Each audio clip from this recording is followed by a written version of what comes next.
Hello again, everyone, and welcome to week 5 of Your Stories. Over the last couple of weeks, we have done loads of amazing creative challenges. In week 1, we were looking at how to create your main character for your story. In week 2, we were looking at how to create setting, so a really exciting place for your story to take place. In week 3, we added in a second character to our stories. That could have been a friend or a foe. And last week we were looking at the idea of conflict. So all of the problems that your character might face and the things that they need to solve. So this week we're going to finish that up and look at resolutions. So we're going to look at how your character can solve any of the problems that they face and get the thing that they want in the story. If you've joined us over these last couple of weeks, a huge thank you for everything that you've sent us. They've provided so much amazing inspiration for all of our artists. And we have loved seeing all of your characters and settings and all of the amazing situations that you've created in your imaginations. If you're joining us for the first time today, a really big welcome to you.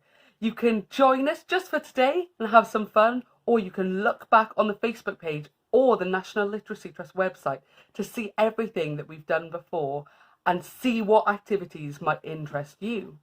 As I said, today is all about resolutions, finding solutions to the problems that your characters face.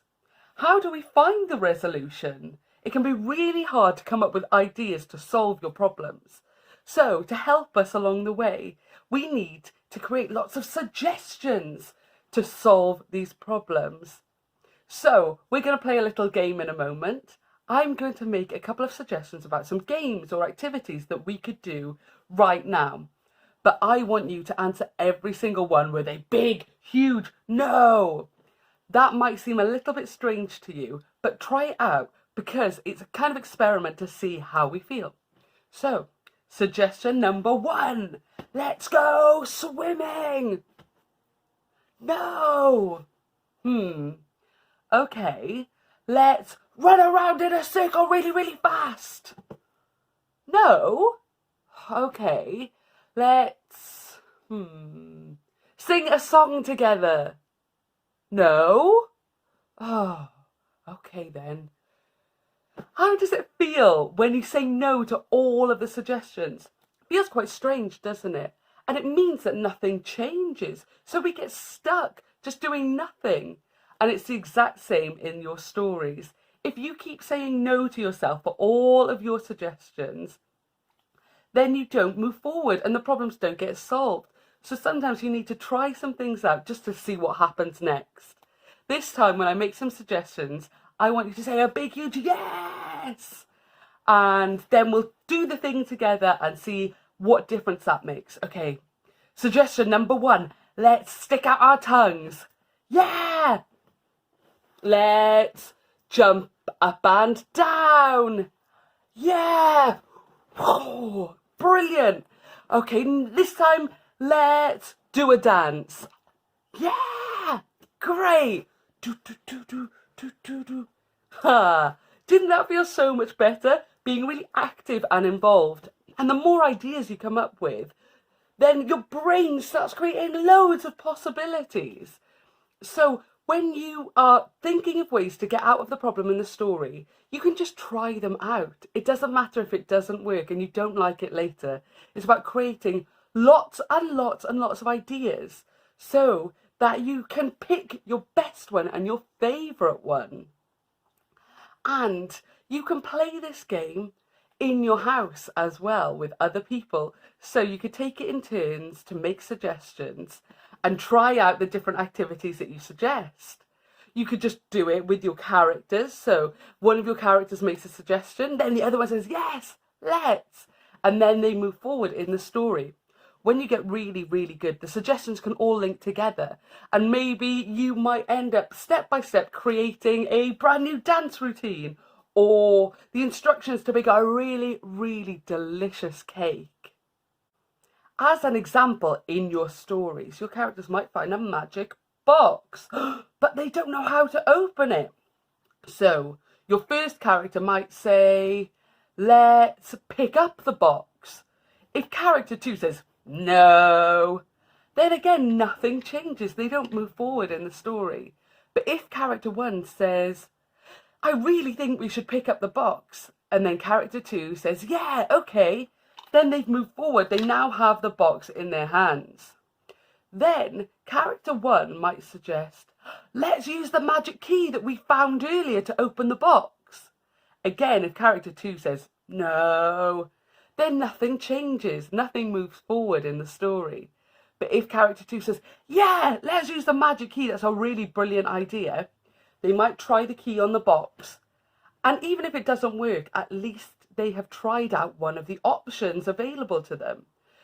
But if they use the magic key and it works, and there's lots of treasure in the box, then they might have solved their problem. Isn't that so exciting? I hope that you have lots of fun trying out lots of different suggestions with your characters and trying out all of the ways that they can get out of their predicament or their problem. The more you say yes to your own creative ideas, the better you will get at thinking up really exciting problems and solutions for your characters to face. And then you'll be writing the most brilliant, most exciting stories you have ever come up with. When you are trying out all of these ideas, you could maybe draw a comic book of your characters facing lots of different problems and trying out this idea of, yes, let's, to find their way out of their situation. Once you've drawn that, you might want to post it on the Facebook page, or you could send it in to us via email. Or you could even make a voice recording of you acting out your different characters as they try out all of their ideas. Or if there is someone in your house that you can play this game with, then maybe you could do a video just like this one and send that in to us too, so we can see all of the incredible creative work that you've been doing. The Yes Let's game works really well when your characters can communicate clearly to each other. But what happens if they can't communicate clearly? Maybe a wizard has put a spell on them that means they only ever speak in opposites.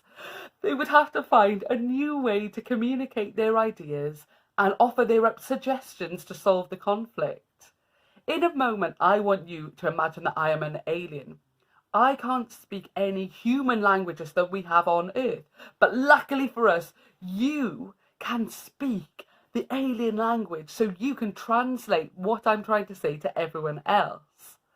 Try and work out what I'm trying to say and what I'm asking for. Okay, 3, 2, 1, go! Oh, Nutna! Nutna! Nutna! Nutna! What do you think Alien Chelsey was asking for? Were there any clues? Did my facial expressions help you out? Or my physical gestures? What was Alien Chelsey trying to ask for? Was she really tired and wanted to go to bed? Did she want to play hopscotch? Or did she really, really want a drink because she was really thirsty? Comment your suggestions below to try and help everyone else work out what Alien Chelsey wanted. You can play this game at home too. You can take it in turns to speak in your made-up language, and then the other person has to translate. Or maybe you can't use your voice at all, so you have to rely completely on your physical gestures and facial expressions. If there's more than 2 of you, then you can take it in turns with an audience. Or maybe all of you speak in a made-up language, but you still have to find a way to communicate so that you can get a task done. In your story, there's plenty of reasons why your characters might not be able to communicate clearly with each other. Like I said, maybe a wizard has put a spell on them. Or maybe they're an animal who doesn't speak like humans do with words. So they have to try and find a different way to communicate, especially if they've worked out the solution to the conflict before everyone else. They need to find a way to communicate so that they can solve the problem and go home and have a happy ending to the story. I hope that this video has given you lots of creative ideas to try out as you try to figure out how your characters can solve the conflict in the story. Keep your eye out throughout the rest of the week to see lots of other amazing videos, drawings and creative challenges that you can take part in. Remember to send us your ideas either on Facebook or via the National Literacy Trust email. I hope that you've had loads of fun. I definitely have. Goodbye, I hope to see you next time. Or, as Alien Chelsey might say, Noot na!